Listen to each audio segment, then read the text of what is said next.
5342. Sensunat, simplemente fantástica. Simplemente fantástica. Simplemente fantástica. Sensunat 921.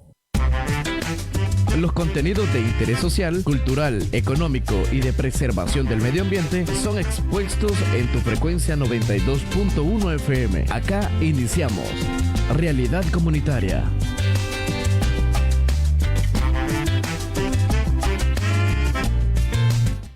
En Realidad Comunitaria, esta es la entrevista de hoy. La entrevista de hoy. Buenos días a usted que está en sintonía de la 92.1 de Radio Sensunat y de sus diferentes plataformas digitales. Esperamos tenga un buen inicio de semana. Ya estamos listos para presentarle una emisión más de su programa Realidad Comunitaria. Les recordamos que a pesar de las adversidades de la vida, siempre hay que sonreír. Este día vamos a conversar con Magdalena Cortés, directora ejecutiva de la Fundación Maquilit Cuasfuma, organización que realiza trabajo territorial en el tema de prevención de la violencia hacia la mujer y la promoción de la salud. Con ella vamos a estar hablando sobre el tema de prevención de violencia hacia la mujer. Sabemos que en medio de esta crisis que atraviesa el país debido a la pandemia por el COVID-19 es necesario hacer un análisis de cómo se encuentran los casos de violencia hacia la mujer. Buenos días, Magdalena, bienvenida a la entrevista de Realidad Comunitaria. Buenos días, Bessie, buenos días a toda la audiencia de Sensuna. Es un gusto poder compartir con ustedes en tiempos de cuarentena, como ya se ha dicho, pero hay temas que no tienen cuarentena, por lo tanto es necesario seguirlos abordando. Magdalena, en este contexto en el que estamos viviendo, también es necesario hacer un análisis de cómo se ha venido abordando en el país el tema de la violencia hacia la mujer y de cómo se ha dado seguimiento al cumplimiento de los derechos de las mujeres a una vida libre de violencia. Bueno, quizás es importante rescatar que antes de la pandemia, ¿verdad? Habíamos identificado que hay muchos avances en el tema de prevención de la violencia hacia las mujeres. Avances en el sentido de que contamos con políticas, contamos con programas, con lineamientos y con instituciones que están, digamos, capacitadas y están a la orden de las mujeres. Creo que para denunciar el tema de la violencia. Sin embargo, creo que es importante decir que teníamos dentro de ese marco de acción también teníamos debilidades que hemos venido señalando las organizaciones que trabajamos directamente con las mujeres, ¿verdad? Con mujeres y hombres, porque en realidad es necesario aclarar que el tema de la violencia de género debe de abordarse con ambos. Como digo, habíamos avanzado muchísimo, pero la cuarentena lo que ha venido a revelar es la fragilidad de estas políticas y programas y de estas instituciones, que ya lo habíamos señalado, que todavía sentíamos que habían vacío. Creo yo que ha puesto en vilo, ¿verdad?, lo frágil que son estas organizaciones, estas instituciones y estas políticas públicas si no tienen un asidero y un empoderamiento de parte no solo de la población, sino también de los rectores de política pública. Creo que es muchos los casos que podemos contar acerca de cómo están viviendo muchas mujeres la cuarentena y cómo están siendo agredidas día a día. Eso creo que la pandemia ha venido a develar las fragilidades, como digo, de este sistema que no había avanzado en términos de poner en práctica un cese de violencia hacia las mujeres. Magdalena, en este contexto también es necesario que hagamos un análisis de cómo se le ha dado en medio de esta pandemia del COVID-19 el seguimiento al tema de la violencia contra las mujeres, cómo se ha abordado de parte de las instituciones del gobierno. Bueno, quizás una cosa que tenemos que decir es que nosotros sí vemos con mucha preocupación que de parte del Ejecutivo, ¿verdad?, no hay ninguna promulgación acerca de cómo se debe de abordar el tema de la violencia hacia las mujeres. Se está concentrado en el tema sanitario y eso no es malo, pero no se puede dejar de lado que somos seres integrales, que tenemos muchos temas problemas que atraviesan la vida de cada una de las personas y de las mujeres particularmente. Hay instancias que se han pronunciado, pero yo vería con mucha más contundencia las acciones que se están promoviendo desde la sociedad civil para prevenir, ¿verdad?, la violencia hacia las mujeres, más que del mismo Estado. No veo yo como una determinación, una política pública o más bien un pronunciamiento. Eso, digamos, sobre la postura del gobierno, eso sería importante, ¿verdad?, que pudiéramos tener como esa evidencia clara de que hay un interés por prevenir la violencia hacia las mujeres. Y es importante también, al hablar del Estado, hacer un análisis de cómo se ha visto en todo este contexto el papel que ha jugado ISDEMU. Sabemos que ISDEMU es el ente rector de las políticas de género en nuestro país. Pues sí, la verdad que yo lo que observo es que tiene un papel bastante pasivo, ¿verdad? Es muy pasivo, muy bajo perfil para lo que debería de estarse, digamos, cómo se debería de estar abordando en este momento, porque es una situación grave. Si tenemos mujeres asesinadas, tenemos feminicidios, muy, digamos, altos índices de feminicidio en esta cuarentena, y eso nos está diciendo que el problema no se está abordando adecuadamente, que las mujeres, en lugar de encontrar digamos, una situación de alivio en las instancias del Estado, están encontrando un tropiezo, porque hay una sobrevaloración de la importancia que tiene la pandemia, y con esto quiero dejar claro que nosotros no estamos diciendo con esto que no vemos que la pandemia es grave. Por supuesto que grave, es un tema que hay que tocar, ¿verdad? Pero tampoco podemos dejar de ver que la violencia hacia las mujeres es mucho más grave. Y en todo caso es mucho más grave en estos tiempos de cuarentena, porque las mujeres en muchos casos se encuentran con su agresor dentro de la misma casa, sin la posibilidad de poder salir, ¿verdad? Es decir, si la agresión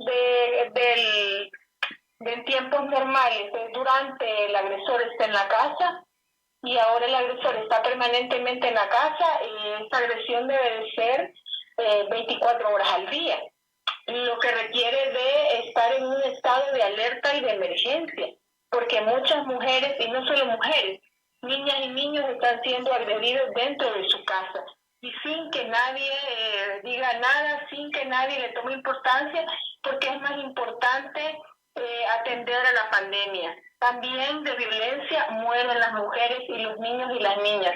Eso hay que tenerlo claro. Creo que es un tema importante porque llevábamos el recuento hace unas semanas y habían más muertes por casos de violencia que por la pandemia. Correcto, Betsy, porque esta es una pandemia, porque creo que en toda América Latina se ha evidenciado la violencia hacia las mujeres, cómo se ha incrementado, ¿verdad? Conocemos muchos casos, muchas experiencias en América Latina, y lo que sucede es que es un tema del que no se quiere hablar públicamente, pero las muertes por violencia, digamos, están sobrepasando las muertes por coronavirus. Eso creo que es importante señalarlo, porque también es grave una muerte por violencia que por una enfermedad. Creo que es importante porque en este caso de la violencia es mucho más prevenible. El virus es prevenible, ya nos dijeron cuáles son las fuentes de contagio, ya nos dijeron cuáles son las medidas. En el caso de la violencia contra las mujeres es mucho más, porque te puedes dar cuenta antes que una mujer está siendo violentada, y a pesar de que haya sido golpeada, puedes ir a todas. En este contexto donde vemos que se ha incrementado la violencia hacia la mujer, también es importante que hablemos de qué acciones se podrían implementar desde el Ejecutivo para poder minimizar los casos de violencia hacia la mujer o violencia doméstica. Bueno, en principio, un mensaje claro que se debería de hacer es un mensaje desde el Ejecutivo, desde todos los órganos del Estado, ¿verdad? vemos que con mucha preocupación que se habla mucho de la pandemia, pero no se habla de otros males endémicos que tenemos en la sociedad, como es la violencia. El mismo Ejecutivo no se ha pronunciado en favor de las mujeres. La primera dama no ha dicho que se pronuncie en favor de las mujeres. El ministro de Salud no se ha promovido en función de las mujeres. El ministro de Seguridad, que es el garante de tener la seguridad de la población, no se ha pronunciado. Eso nos dice que hay ausencia total en el órgano ejecutivo y en el legislativo, porque también debemos de reconocer que la Asamblea tampoco ha sido contundente para salir al paso y decir que es necesario retomar todos los casos de violencia hacia las mujeres y mandar mensajes claves para que, digamos, los agresores comprendan que pueden ser acusados, que pueden ser enjuiciados y condenados ante la violencia hacia las mujeres. Sabemos que ustedes trabajan mucho el tema de prevención de violencia hacia la mujer y el tema de salud sexual y reproductiva. ¿Cómo están articulando ese trabajo con el liderazgo comunitario? Bueno, quizás decirte, Bessie, que es muy difícil en estos momentos hacer el trabajo tal cual y lo veníamos haciendo. Hemos tenido que adaptarnos. Hemos tenido que encontrar otra forma, ¿verdad?, para poder llevar los mensajes claves. Hemos tenido que trabajar otras metodologías para poder alcanzar a la población meta con la cual trabajamos y, digamos, estamos valiéndonos de recursos como son las redes sociales, las herramientas tecnológicas, las nuevas herramientas tecnológicas, ¿verdad?, las tecnologías de la comunicación. Y la misma radio comunitaria es un elemento básico para poder llegar con mensajes claves a la población en el caso de salud sexual y reproductiva y la misma prevención de la violencia contra las mujeres. Magdalena, ¿consideran que es necesario que también desde las instancias de gobierno se le esté apostando a otros temas como enfermedades comunes que ahorita no se están abordando, como el tema del dengue o otras enfermedades que también afectan a la población y que ahorita se han dejado de lado? Bueno, eso realmente es preocupante, Bessie, porque cuando nosotros desde la Fundación Maquilichuat hablamos de la determinación social de la salud, estamos entendiendo que la salud la determinan diferentes factores. Y diferentes factores tienen que ver con la alimentación, con el agua, con el medio ambiente, con el saneamiento. Hay una serie de elementos que no se deben de dejar de lado para hablar de salud, porque además el país, digamos, tiene vulnerabilidades que tienden a promulgar otro tipo de problemas como son el que has mencionado, ¿verdad?, el dengue. En este tiempo que ya estamos en el invierno y que sabemos que el zancudo transmisor se empieza a proliferar, no debería de estarse descuidando este tipo de atención, ¿verdad?, que es el tema de la atención preventiva. El primer nivel de atención, digamos, el llamado a poder atender todo lo que tiene que ver con la prevención y la promoción de la salud, tiene un trabajo clave en todo esto. Vemos con mucha preocupación que no se esté abordando porque de repente, además del coronavirus, podemos tener índices altos de dengue, ¿verdad?, y de otros vectores, ¿verdad?, que pueden socavar más la salud de la población salvadoreña. Sobre este tema también es importante hablar del acceso al agua, cómo afecta a las mujeres el no tener un acceso al agua en este momento de crisis de pandemia, porque también es una vulneración de derechos.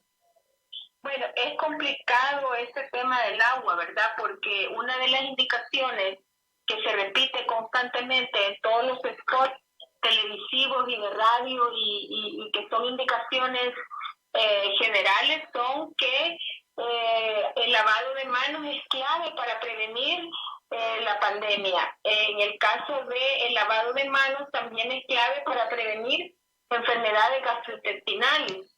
Entonces, si no hay agua, ¿cómo podéis mandarle a la gente que haga el lavado de manos?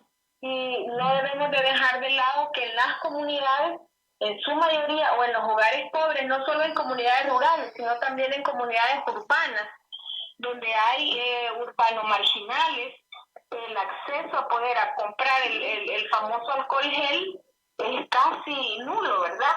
Y vemos que la gente ahorita está luchando por sobrevivir con el tema de alimentación básica. Y entonces tener que estar lidiando con que no hay agua y con que el agua poca que hay puede convertirse en un riesgo de criadero de zancudo, realmente es un tema muy grave en El Salvador. Eso es complicadísimo porque violenta, como tú dices, ¿verdad? No solo a las mujeres, violenta a la familia en su totalidad, pero claro, a las mujeres se les recarga porque lo que ya hemos conocido en casos, digamos, repetitivos, ¿verdad? Si un hijo se enferma, si un niño se enferma de una cuestión intestinal, lo primero que sucede es que en el sistema de salud la reprenden, ¿verdad? Y le dicen que por cochina, porque es sucia, porque no le lava las manos a los niños, porque no previene, digamos, este tipo de cosas. Y si empezamos a darnos cuenta que hay concentraciones de basura, de agua estancada por las lluvias, pero no hay agua para poder hacer el aseo adecuado, y que a la mujer se le responsabiliza por la salud de los hijos y de las hijas, entonces es un elemento más que se suma a una violencia más institucional hacia las mujeres. Como institución, ¿cómo están visionando realizar el trabajo comunitario en medio de esta pandemia que está afectando al país y que, como usted ya bien lo ha dicho, no se pueden hacer las actividades de manera presencial? Bueno, Bessie, yo creo que es muy pronto para responderte esta pregunta. Aún estamos tratando de encontrar formas creativas para poder trabajar con la comunidad. Como te lo he dicho, hemos hecho uso hasta ahora de las tecnologías de la información, de la misma radio comunitaria, de las redes sociales, pero responderte cómo lo vamos a hacer en adelante me parece muy pronto. Tenemos que analizar cuáles van a ser, cuáles son, primero tenemos que realizar el impacto, ¿verdad?, que va a tener, hasta cuándo nos quedaremos con el COVID-19, que hay muchos expertos que hablan que hasta finales de año, otros hablan que 2 años. Todo eso requiere de un análisis más, digamos, más expedito para poder tomar decisiones y cómo vamos a seguir en el territorio en adelante. También es importante hacer un llamado a aquellas mujeres que están siendo víctimas de algún tipo de violencia, que puedan hacer la denuncia y cómo la deben de hacer en medio de este contexto que sabemos que está regulado la circulación en nuestro país. Bueno, mira, allí has hablado de varias cosas, ¿verdad? Una es que hay mecanismos oficiales, hay números de teléfono oficiales para poder hacer denuncias.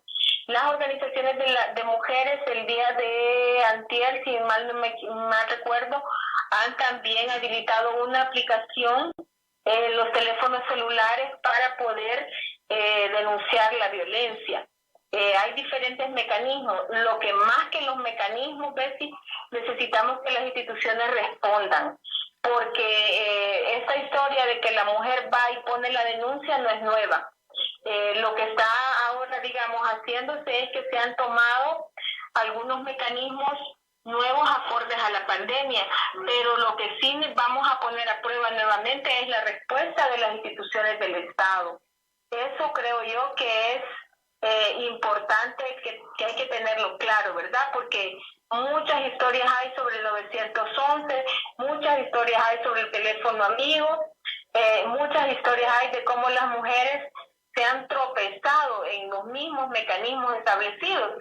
No podemos, tenemos que darle el beneficio de la duda, ¿verdad?, a los mecanismos que se han, digamos, aperturado ahora en tiempo de pandemia, pero creo yo que tenemos que estar muy vigilantes porque ya hemos probado sobre que las mayores dificultades no están en que las mujeres hayan tomado la determinación, sino cómo las instancias del Estado responden a las mujeres ante esta situación. Magdalena, gracias por acompañarnos este día en entrevista de Realidad Comunitaria. Un mensaje a la población que escucha Radio Sensunat para que pueda también mantener la calma y sobrellevar las cosas durante esta pandemia que estamos afrontando. Yo creo que una cosa bien importante es no tener miedo. Yo creo que tener todas las medidas de prevención es importante. Cuando tengamos acceso a agua, pues lavado de manos. Si no tenemos acceso a agua, pero tenemos acceso a alcohol o algún desinfectante, la limpieza de manos. Si eso no lo tenemos así, evitar en la medida de lo posible tocarse la cara, los ojos.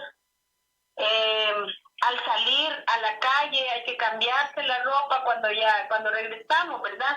Pero a realizar todas las acciones, las medidas de prevención sin miedo, porque el miedo nos paraliza, porque el miedo al final se vuelve una vulnerabilidad en nuestro sistema inmunológico. Así que con mucha fortaleza para las comunidades que tienen acceso a comer muchas frutas, mangos, qué sé yo, ¿verdad? Guayabas, arrayanes, lo que tenemos en el campo a mano. Es importante que consumamos mucha fruta, menos azúcar. Hay muchas recomendaciones que, digamos, podemos tomar como medidas de prevención para que esta pandemia, digamos, podamos frenarla, ¿verdad? Entre todos y entre todas. Le agradecemos su fiel sintonía y le invitamos a seguir disfrutando de la programación de la 92.1 de Radio Sensunat. Le recordamos tomar las medidas necesarias para evitar la propagación del COVID-19. Tome en cuenta que un mal día puede convertirse en el mejor de su vida si ve el lado positivo de las cosas. Cuidemos la casa común y sigamos en sintonía con la vida. Que tenga un buen día. Los contenidos de interés social, cultural, económico y de preservación del medio ambiente fueron expuestos en tu frecuencia 92.1 FM. Hasta la próxima.